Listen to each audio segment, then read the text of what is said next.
He called it realignment, but what he meant was exile.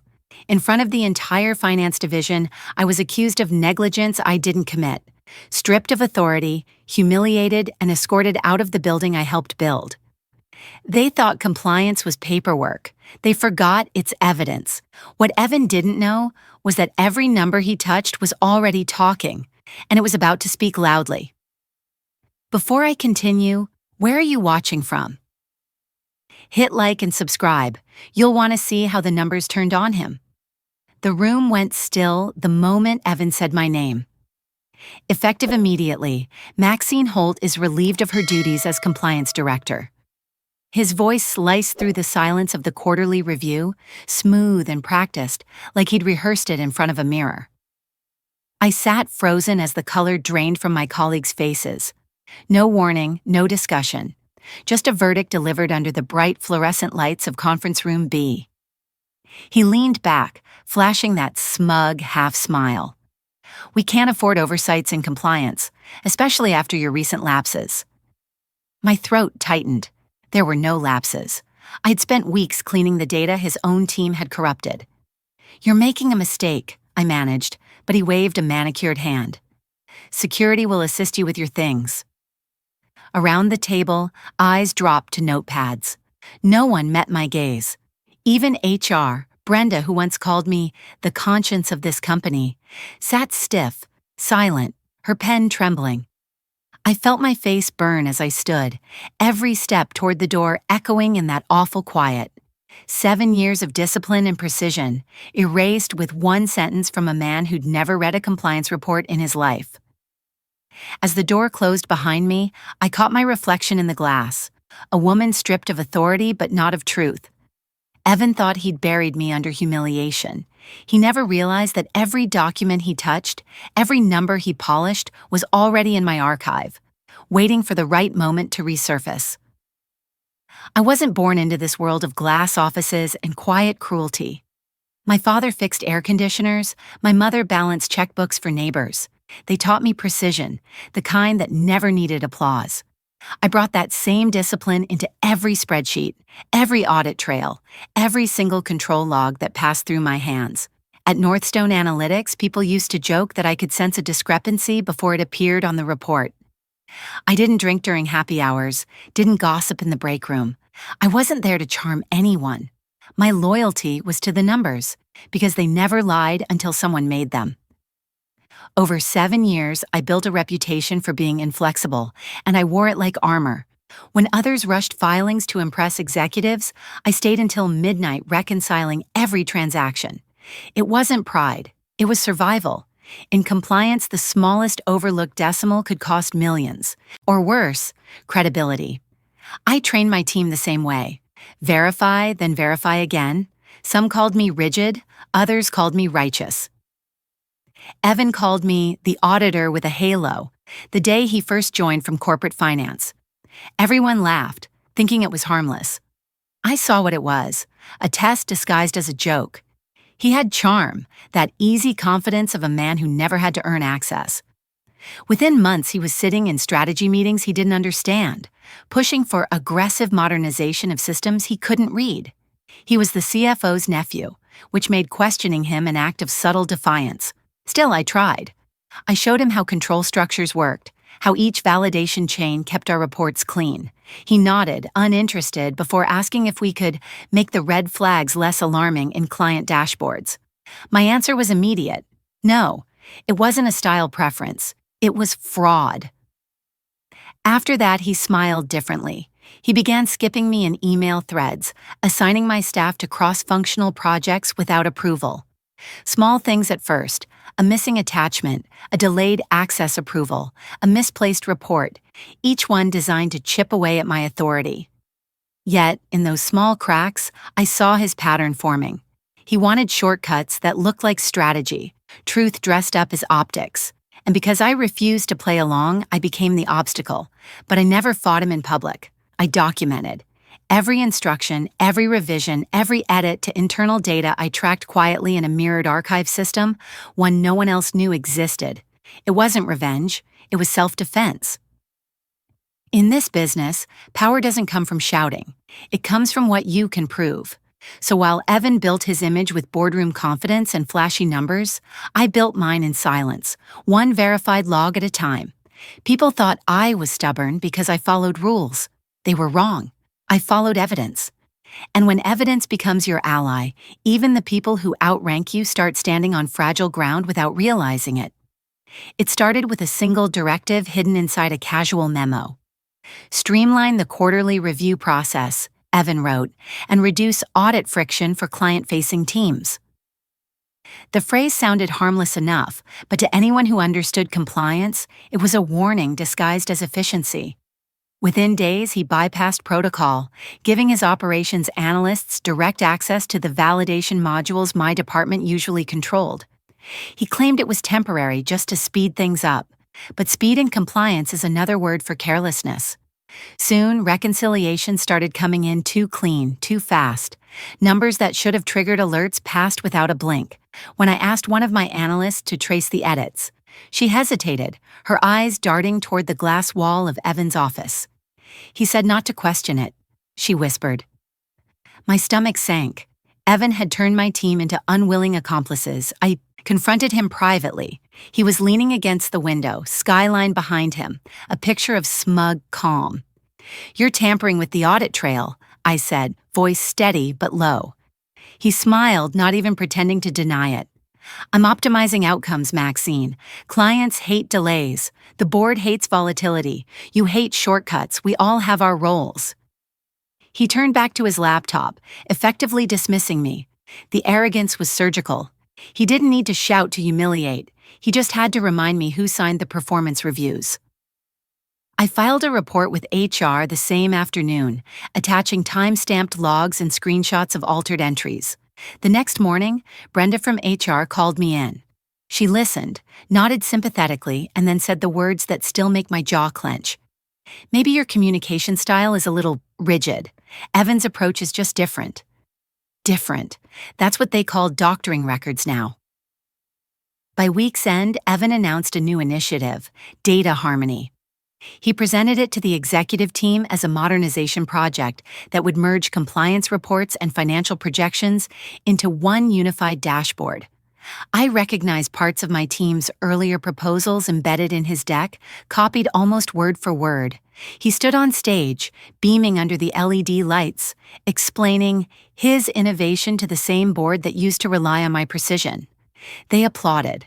I sat in the back, invisible, my hands folded tightly enough to leave marks. The irony was brutal. The system he was taking credit for was the same one I'd built safeguards into. It wasn't revenge I was thinking about that day. It was disbelief. Watching him celebrate, I realized he wasn't simply reckless. He was dangerous. He had access now, unchecked, to override audit verifications in real time. He could make any number look compliant if he needed to. And no one, not even the CFO, questioned him because his last name bought credibility my data never could. Then the rumors started. New contracts landed, stock options floated, whispers that Evan might be next in line for VP. Meanwhile, small inconsistencies began surfacing: duplicate client IDs, unexplained reconciliations, transactions logged before authorization timestamps. Each anomaly was a breadcrumb, and I followed every one, silently copying evidence to my private archive. When I tried to raise the pattern again, Brenda from HR simply sighed. Maybe take some time off, Maxine. You've been under stress. I smiled politely and nodded, already knowing time off was exactly what I'd use, to tighten my records, encrypt my backups, and let his house of numbers grow taller and more hollow by the day. Evan mistook my silence for defeat, but it wasn't surrender. It was a countdown. Silence has always been my favorite workspace. In the weeks after Evan's Data Harmony rollout, that silence became my camouflage. While his team polished presentations and rehearsed talking points for the board, I spent late nights alone in the compliance archive room, a narrow corridor of glass cabinets and dim halogen lights where no one else bothered to go. Inside those folders were the company's real anatomy, cross-referenced compliance certificates, pre-acquisition contracts, and original audit scripts from when Northstone was still privately held. Most people saw them as relics. I saw them as the skeleton key to every system Evan thought he controlled. I began rebuilding my independent audit log, layering it quietly on a mirrored drive disconnected from the internal network. Each altered report his analysts produced triggered an alert that sent a duplicate to my offline repository. My system didn't just save data, it recorded context, timestamps, user IDs, device origins. In compliance, proof without context is noise. Proof with metadata is confession. Every night, I watched that file tree grow, line by line, each one a small betrayal caught in motion. Evan didn't suspect a thing. He had grown drunk on the illusion of power. He was in meetings with investor relations, promising smoother audits and next-gen transparency. The irony was delicious. He was pitching integrity while erasing it. I didn't stop him. I wanted his confidence to crest, to become so absolute that when the fall came, no one could argue it was accidental. Meanwhile, I quietly consulted with two people outside the company, an old colleague from my banking days who specialized in forensic auditing, and my brother-in-law, a data engineer who owed me a favor. Together, they helped me configure a parallel analytics dashboard accessible only through an encrypted link. It was my silent insurance policy. I wasn't planning sabotage. I was planning inevitability. I knew from experience that falsified numbers eventually circle back when internal systems reconcile against external filings. Evan had forced Northstone's compliance to move too fast, cutting validation cycles in half. That meant sooner or later, the auto-audit algorithms would trip. When they did, I wanted the world to know where the cracks began and who swung the hammer. 2 weeks before the quarterly close, I downloaded the last untouched version of the Integrity Report, the company's official client compliance summary. It was my baseline truth. Then I locked it behind a blockchain timestamp, legal-grade evidence. That same night, Evan sent an email praising his team for record efficiency. I almost laughed. Efficiency was a nice word for negligence wrapped in PowerPoint. By the time the quarter ended, the numbers sparkled. Too perfect, too consistent. That's how you spot deceit in data. Real life is messy. Flawless reports are the first symptom of corruption. I sat back, watching the company celebrate fake success. Balloons in the lobby, champagne flutes clinking. Evan smiled in photographs for the internal newsletter. I stayed home that weekend, sipping coffee, while my external dashboard blinked quietly to life. Line after line of reconciliation streamed in from third-party audits, comparing Northstone's data against regulatory databases. Each mismatch painted the same picture: forged timestamps, backdated entries, and financial exposure in the millions. Evan's empire wasn't just unstable, it was already collapsing in slow motion. I didn't press send. I didn't leak anything. I just waited. The system he'd hijacked was about to audit him on its own. All I had to do was stay quiet long enough for the truth to trip over his lies. The collapse began with a single notification at 7:42 a.m. Monday morning. Automated audit exception, cross-system conflict detected. By 8 there were 12 more. By 9 the executive floor looked like a war zone. Phones ringing nonstop, assistants pacing with color-drained faces, department heads whispering in glass offices that offered no privacy. I wasn't there to see it in person, but the messages poured in from colleagues. The system's locking up. Evan's losing it. Regulators have flagged every filing from Q2. The same platform Evan had manipulated now generated a digital confession for every falsified record he'd touched. Northstone's internal compliance engine, the one I'd helped design years earlier, had cross-checked its data against federal financial databases and found inconsistencies in nearly every major client account. Automated protocol froze client access to prevent liability. Millions of dollars in contracts stood still. The board called an emergency meeting. I knew this because William, our general counsel, texted me personally, "We need your insight. It's bad." I sat at my kitchen counter, coffee untouched, watching my inbox fill with escalating panic. By 9:30, HR sent a memo announcing a temporary systems disruption. At 9:45, stock tickers began their descent. Evan appeared on the internal broadcast around 10 a.m., pale and sweating, assuring employees that the matter was under control. But control was an illusion. By 10:17, the audit trail had reached external authorities through auto-report triggers built into the system for transparency compliance. It wasn't just internal anymore. The Securities Oversight Committee was involved. Northstone's CFO tried to call me 3 times. I ignored each one. Around noon, my phone buzzed with an unfamiliar number. It was William again, voice cracking through the line. "Maxine, please, can you come in? The board is convening. They think you can help stabilize the reports." I agreed under one condition, that I would attend as an independent consultant, not an employee. At 1:05 p.m., I walked back into the building I'd been escorted out of 2 weeks earlier. Security's eyes widened when they saw me. The elevator ride felt endless, a slow climb through 30 floors of panic. When the doors opened, the usually pristine executive lobby looked disheveled. Papers scattered, doors ajar, half-drunk cups of coffee abandoned on tables. Evan stood by the window, jacket off, tie askew, shouting into his phone. His voice carried the brittle pitch of a man cornered. "No, I didn't override the protocols. It was an input error." He turned and froze when he saw me. For a moment, his expression flickered between shock and something like dread. I gave a polite nod and walked past him into the boardroom. The directors were seated in tense silence, William at the head. "Ms. Holt," he began formally, "thank you for joining us on such short notice." "You're welcome," I said, setting my bag down. "I understand your system is currently under regulatory review for falsified filings." A few heads lowered. Bradley, the CFO, spoke next, voice subdued. "We're aware of discrepancies, but we believe they stem from system error. We just need your expertise to explain." "It's not a system error," I interrupted, calm and certain. "It's human error, specifically your operations directors." I turned to the large monitor behind them, connecting my encrypted drive. The mirrored dashboard loaded, glowing cold blue across their anxious faces. "This is an independent compliance archive," I said. "It records every data change made in the last quarter." I selected a report and projected the metadata.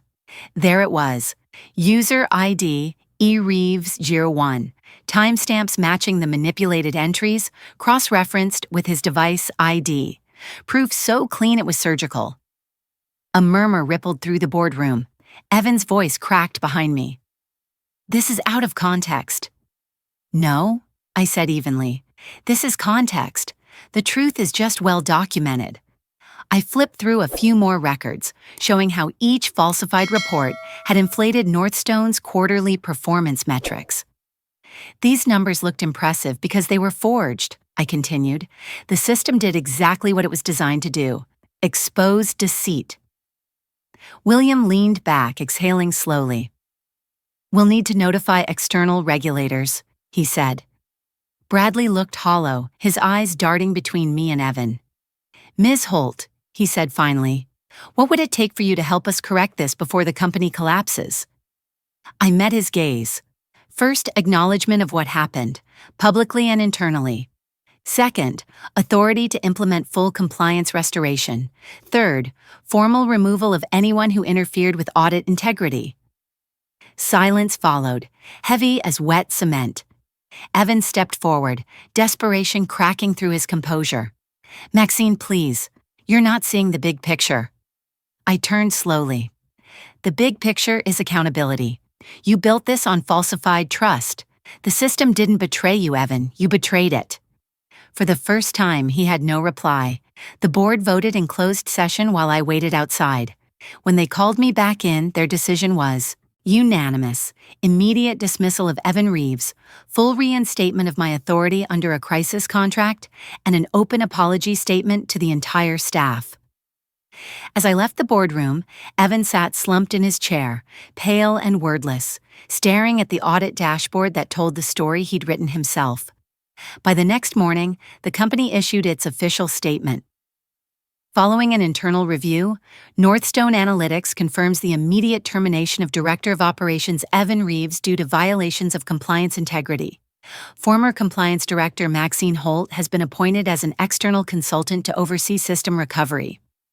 It was the most corporate way to say I was right. Still, I wasn't interested in triumph. I was interested in control, the kind that came from truth, not power. I worked 12-hour days that week, rebuilding what he'd broken. Every corrupted log, every backdated report was restored through forensic audits and external verifications. The silence in the office was different now. People spoke softly around me, half in respect, half in fear of their own accountability. The CFO avoided my gaze entirely. I didn't mind. I had no interest in revenge against him. His complicity was punishment enough, the kind that rots slowly in sleepless nights. Evan's apology came through a formal statement drafted by legal. I deeply regret my actions and the harm caused to the company and my colleagues. It read like a press release, but I knew the humiliation was real when I heard he'd lost his professional license within days. The regulators called my audit system a model for corporate transparency. The irony didn't escape me. The system he tried to bend had become the standard everyone now followed. When the board approved my contract, I added one clause: complete independence, no oversight, no interference. For every day I stayed, I earned more than a month of my old salary, but the money wasn't what mattered.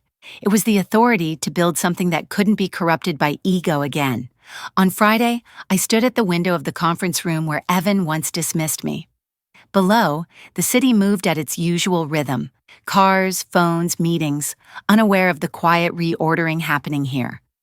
I thought of the night I began documenting everything, the loneliness of being the only one who refused to look away. That loneliness had turned into leverage, not through sabotage, but through proof. Justice wasn't loud, it was precise, and I finally understood that the most powerful revenge is being the last one whose word still matters. 6 months later, my office smelled like fresh paint and quiet resolve. The plaque on the glass door read, "Holt Integrity Partners." No gold letters, no slogans, just purpose. My first contract came from Northstone itself. 3 years of external oversight under my firm's independent governance structure. The irony didn't sting. It satisfied. I built my team, slowly, hiring people who had been silenced in other companies for doing the right thing. A fired accountant who refused to sign a false report. A data analyst blacklisted for flagging executive misuse. A junior auditor who once told the truth and paid for it. Together we rebuilt what compliance should have been: a shield, not a weapon. I refused to recreate the same machinery of fear I'd escaped. Our work hours were fixed, our reports open for review, our decisions made in daylight. Clients didn't hire us for comfort, they hired us because we couldn't be bought. When I walked through those rooms, I saw versions of myself. People who once thought playing by the rules made them safe, until someone higher up decided the rules were optional. We turned that shared disillusionment into precision. Our audits didn't just expose failures, they educated the ones still willing to learn. Occasionally, journalists called, wanting to revisit the Northstone collapse. I never gave interviews. I wasn't a symbol of revenge. I was proof that integrity, when weaponized properly, doesn't need headlines. It just needs patience. Last month, Evan's name resurfaced online. Another corporate firm had rescinded a consulting offer after a background check. I didn't feel joy, just closure.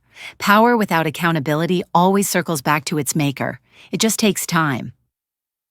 As I closed my laptop that evening, I thought of the day he fired me and the silence that followed. That silence had once felt like erasure. Now it sounded like peace. In compliance, every truth has a timestamp, and when it matures, no one can edit it away. I used to believe that silence meant safety. If I worked harder, stayed precise, and avoided confrontation, truth would protect itself. It doesn't. I learned that truth has to be guarded, patiently, quietly, like a flame in the wind. When Evan fired me, it wasn't just a career hit. It was a crack through the years I'd spent trying to earn fairness in a place that never valued it. I didn't shout or storm out. I documented, I watched, I waited. That choice changed everything. My hidden strength wasn't power or influence, it was proof. Every file, every timestamp, every ignored warning became my armor when no one else would stand beside me. I used to envy loud people, the ones who could command a room. Now I understand that real authority comes from being able to pull out the one piece of paper that ends the argument. It's lonely work, being the one who keeps records in a culture built on shortcuts. People call it obsessive until the day they need it. But there's dignity in accuracy, even when no one thanks you for it. When the crisis finally broke, I realized I hadn't lost time. I'd been investing it in my own insurance policy. Evidence. If this story has a moral, it's this. Quiet does not mean weak, and patience is not surrender. Hidden strength lives in preparation, not reaction. How to get started. Today, write down everything that matters. Dates, promises, decisions. Paper doesn't lie. Stop arguing with arrogance. Document it instead. Build calm routines that make you steady when chaos starts. Save proof in safe places before you ever need it. Treat preparation as power, not paranoia. We all have one moment when the truth needs a witness. If yours came tomorrow, would you be ready to prove it?